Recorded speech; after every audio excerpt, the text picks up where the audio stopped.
February 28th. I watched from a tree while a Jap scout took off, and then I took a walk in the woods and found where one of our shells lit and got some fragments as souvenirs. Well, the breakers are dashing high over the brush on the northern shore of the island, and we wonder if that storm is delaying an attack by our fleet. I feel good today for a change, but I'm still very weak, and I'm putting this book away and starting another so as not to lose my records if possible. In doing this, Scotty forgot a day for leap year, which he omitted from his calendar. February 29th, although he makes the entries March 1st. The bush near us has taken an awful beating in the past few weeks, and it looks as though the whole Japanese army's been hunting for us.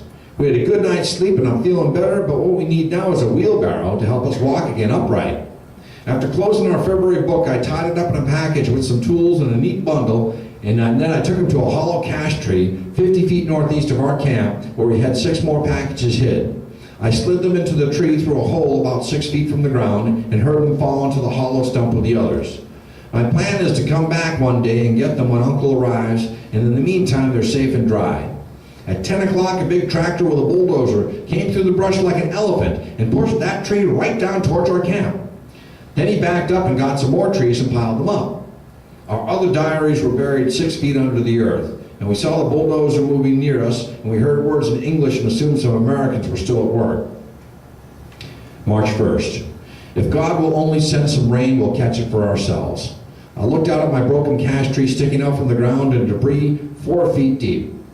We made a special 2-day cache for leaving if shelling broke out suddenly, and we still think it's only a matter of time waiting for the sea to come before Uncle Sam arrives. March 2nd. We caught 3 gallons of rainwater, which should help us over the hump.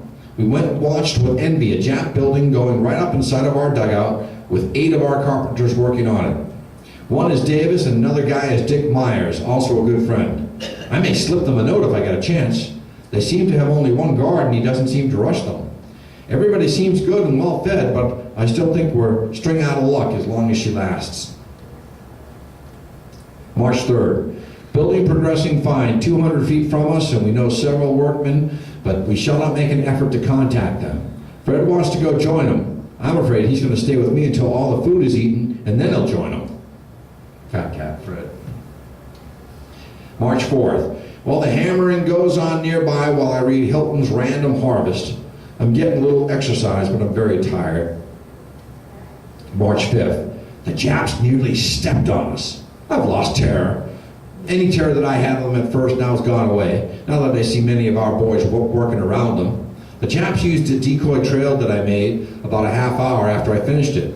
I'm very weak now and growing more so each day. I'm not sick, but I have very thin legs and my arms are only 1/2 the normal size and my knees won't control.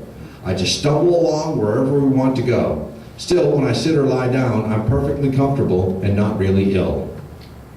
March 6th. Oh, I'm thinking about all the food I'm going to have when I get home, boy. Chicken, rabbit, turkey, you name it. I'll build a new canning house on the ranch in the shade under the trees. Lots of hammering on the building going on nearby, and we had to build a new trail to shunt visitors still further away. So they make these decoy trails to throw the Japs off. March 7th. In the garden, we ate 2 raw seed potatoes placed by the Japs and helped our vegetable diet and starches this way. We're going to catch booby birds tonight and cook only the breast, liver, heart, and fat. March 8th. Ate 3 booby birds' entrails for breakfast, our first hot food in 77 days. We found our first egg last night, but Fred broke it. He's impatient and left-handed like Pinky Gibson. I've no fear of the Japs even if they catch us now, seeing how the other boys have been treated. But last night was so weak and tired, I could hardly get back to camp. And I just heard voices near, so I'm going to hug the ground a while. March 9th. 10 more days till your birthday, Fritzy, and I want somehow to get word to you that you can enjoy it more. Booby birds are starting to lay and frigates are hatching. Trees are getting flowers and spring's almost here. Now this is where Scotty's diary ends at this moment, but his adventures in captivity had hardly begun. That same afternoon, March 9th in fact, due to leap year, while foraging for food, he walked almost into the arms of 67-year-old Ted F. Hensel of Burbank, Washington, a carpenter who was working for the Japanese. Aghast at the bearded, dirty, rag-clad fugitives that stood tottering before him, Hensel cried out, "You can't be living men. You're already identified as dead and buried." Finally convinced that Stevens and Scotty were living men rather than ghosts, Hensel said, "You two look terrible. Better give yourselves up. The Japs won't hurt you. They're treating us fine. Better come in with me." The two hungry, thin scarecrows held a war council, and Scotty finally said to Fred, "If you want to go in now, I'm with you." So the two gave themselves up together, having been, as Scotty says, without ever serious quarrel, just like brothers to the end. The Japanese naval officers were inclined to treat the fugitives as had been predicted by Hensel. Ironically, Hensel himself was to die May 1st, 1943, at Sasebo, the horror camp in Japan, where the naval jailers were as merciless as those on Wake were tolerant.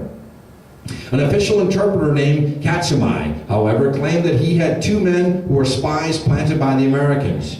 They were stripped and their identification marks checked with company lists. Then they were taken out into the brush camps and told to dig up their radio or be shot. "Go ahead and shoot," said Scotty. Katsumai persuaded the Navy to throw both of them into jail and informed them that they would be shot in 5 days. Scotty had to give an exhibition with his crossbow, shooting rats, to prove that it was not a secret weapon. Each day they were reminded of the number of days that they had left. They were kept apart and fed only bread and water. Their last day came and they were allowed to get together and given a hearty meal. And Scotty said, "Well, I guess this is the payoff, Fred." And Fred responded, "I can't believe it." At nightfall, their diet was suddenly returned to bread and water.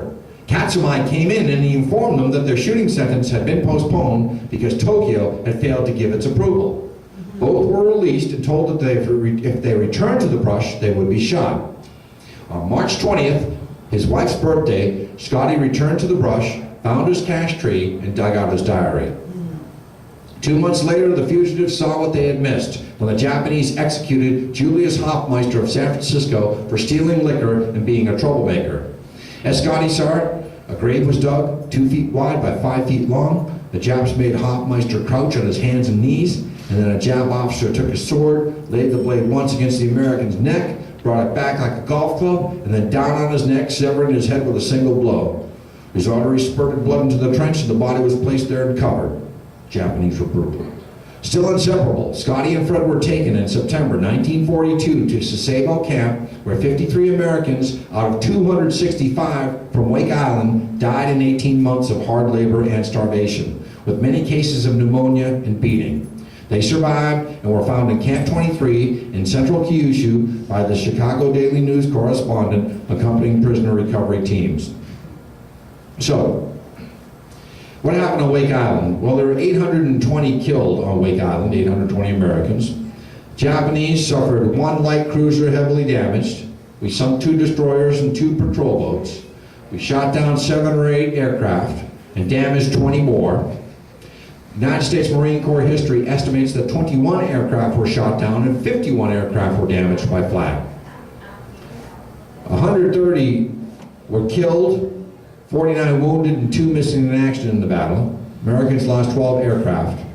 And 433 military and 1,104 civilian POWs, of whom 5 military were killed in January 42, and 98 civilian POWs were killed in October of 43.